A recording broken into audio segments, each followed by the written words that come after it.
probably needs a good wiping.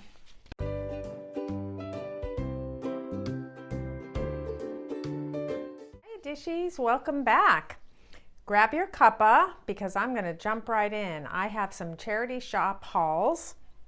And I'm gonna start with the MPVS store, the one I went to with Alicia. That's our favorite store. I went back and I bought something that I left there when I was shopping with her, and I bought some other things there too.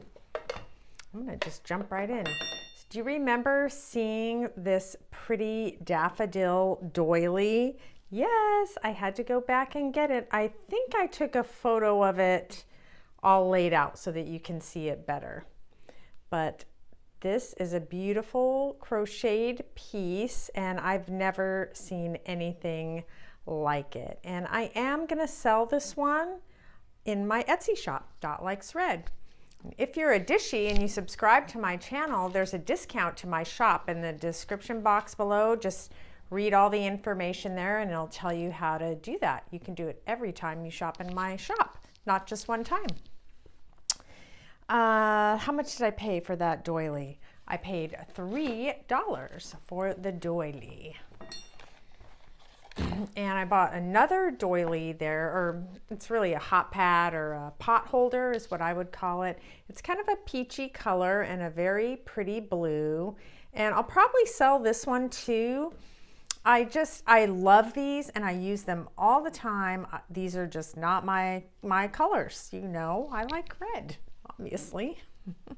And this little hot pad was $4, which was high. It was, but I bought it anyway. I did. And look what else I bought. I bought this little sifter. If this was there when I went with Alicia, I didn't see it. It was 50 cents. How can you go wrong for 50 cents? And it's got this little ombre green with a silver border. And it's just one of those little sifters. These little sifters are great if you have to sprinkle powdered sugar on anything, or if your coffee pot breaks. I have used one of these many times. I don't have a mug in here, but just put this right over your mug, put your coffee in here, and start pouring your hot water. You know, when you go to the fancy coffee places like Starbucks, and when they say we have to do a pour over, that's essentially what they're doing. Yep. So I bought that for 50 cents, and that will be for sale in my Etsy shop also. I don't think it's listed yet. I don't think I listed those things yet. And since we're speaking of coffee, I bought these 3 vintage, and these are right from the 1950s or early 50s, I think, early to mid 50s. These are Tupperware coffee scoops, and they're that hard plastic. These are kind of a peachy color. And I think I'm going to sell them all 3 together. These actually sell nicely, and I have sold these before. And I don't know, they were 25 cents each. And let's see if you can you, yeah, hopefully you can see where it says there. It says Tupperware, and I think it says 4151. Yeah, those are cool. And I found this. Also, this might have also been there when I was there with Alicia, and I didn't notice it. It's a file box, and it's kind of that old acrylic. In fact, I think I do remember seeing this. I was able to easily find out who made this nice file box. So it holds 3x5 cards. It's just slightly larger than that. And it has kind of a nice brass hinge there. And do you remember these, like in the late 70s, 80s, early 80s? This one was made by Sterling Plastics in the 1980s, and it is in excellent condition, and I paid $3 for it, and they sell well. I'll probably be able to get, you know, $12 to $15 for that. Not bad for a file box, right? And that is all I got at the MPVS store. Oh no, it's not. It's not. I forgot the bigger thing. This little book, it was in plastic, and I did not notice this when I was there with Alicia. It's called The Lookies, and it says the lively question marks of the Look It Up Club. So this was like I don't know if it was monthly or quarterly, one bulletin for each month of the year. So I don't know if they sent you a whole set of them, but when you had the World Book Encyclopedia, you got these little books, and they were for kids to go through and look up things in the encyclopedia. I thought that was so cool. I would have loved that. Here's something about Halloween. Yeah, illustrations were just adorable on this, and it's red, white, and blue. Cool. And I found this. I thought maybe my mom would want it. She plays Bunko with her friends. They have a big Bunko club. Does anyone else play Bunko? I know a lot of people play that. I remember when we were kids, and sometimes if someone was absent, we'd get to fill in during their party. You know, a bunch of people sit around and play a dice game, and you travel from table to table, and you eat snacks and have fun, and you can win prizes.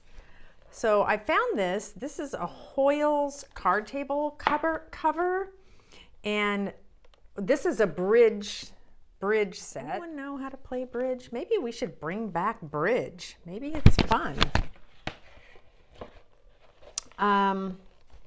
So this was made by Chas H. Gorin, and his name is all over it.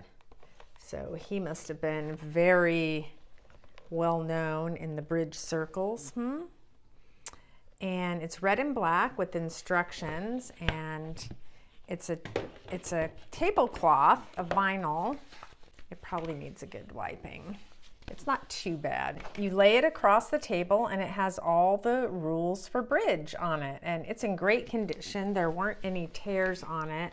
There was one little scratch, but not really any tears. It does need to be clean. And one of the things I thought was that I liked about this, well, I like the box, so you know, you can just use it for that if you want to. And it was $4. It had a price tag, I don't know, can you tell, from Jacobsen's, and I think it says $12. Was this thing really $12? And did I get a year on it? 1980. And I think it says that right. 1980, right here. Yeah. So my mom didn't want it for her Bunko crowd. Too distracting. I understand. And look at this. Oh, I had to get it. Look at this. This is a 1970s hat that someone made. It's not really patchwork. It's a fabric that's printed patchwork, but this fabric is from the 1970s. I completely remember stuff like this. My other babies in the 70s, you remember stuff like this. Oh, there's Beckham again. Now, did not have any elastic in it, but I put some in there. I haven't secured it yet. I am gonna secure it, but it was so cute. It's been laundered. And check it out. What do you think? I probably had some, you know, piggy tails in the 70s. Yep, this was from the MPVS store. And then I also went shopping at Discovery, which I love. There's one near my house, and I got some cool stuff there. I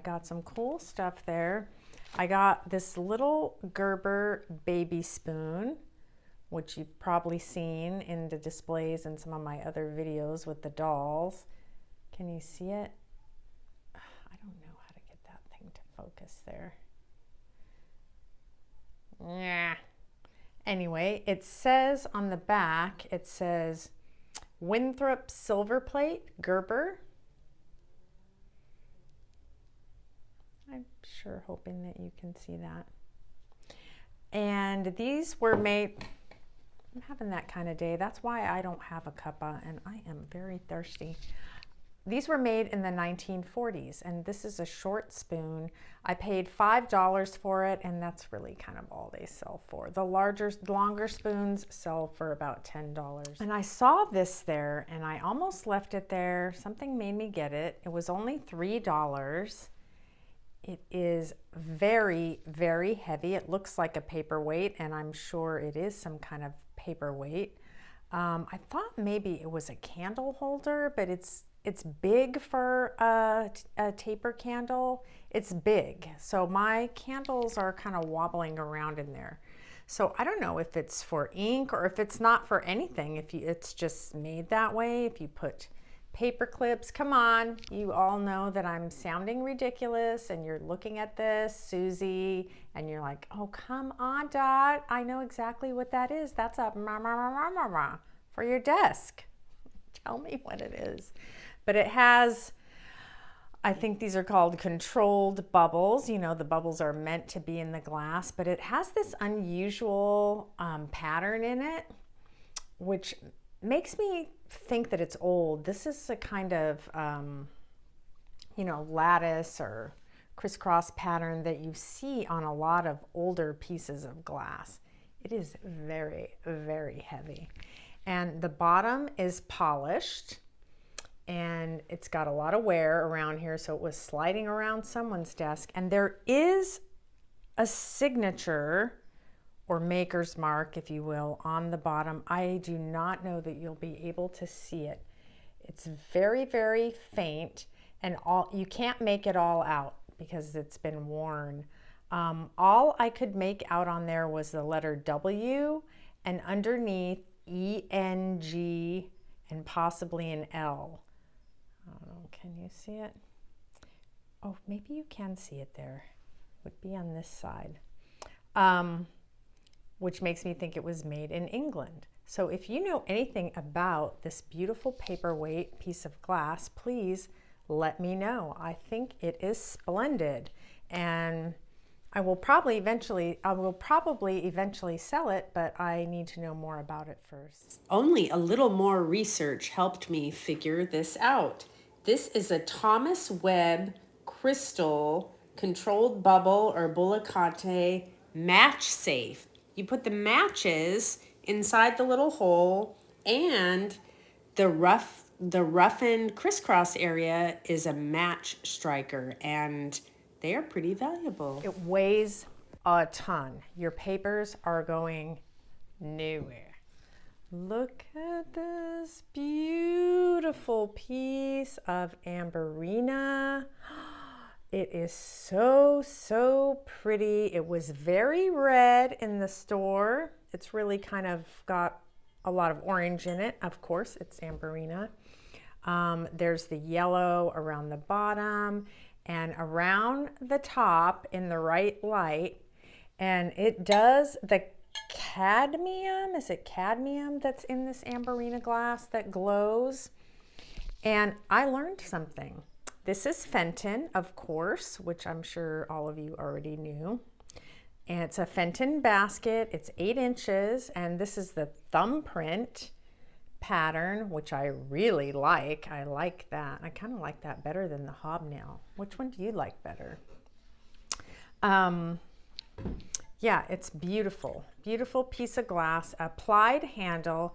And look on the handle, there's like a little stamp.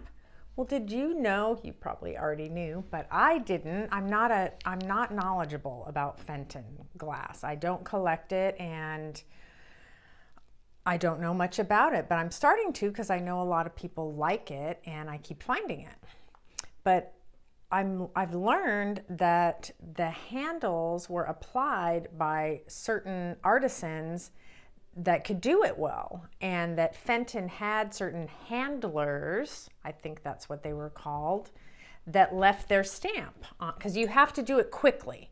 When the glass is hot, you have to put it, you only have a certain amount of time to put it on there before you have to go to the next one, and your stamp went on there. So there were certain people that were highly skilled in that, and I did find out who did this one. So you can find out on your baskets, if they have a stamp, who the handler was, and you can date your pieces by knowing when they worked for Fenton glass. And I did look it up for this one, and I'm going to insert it in here. But what I was saying before is that the cadmium in these Amberina pieces will glow when you shine a black light on it. It's way too bright in here for me to even do it, but I'll try to insert a picture for that later. So That is all I have to show you. Ta everyone.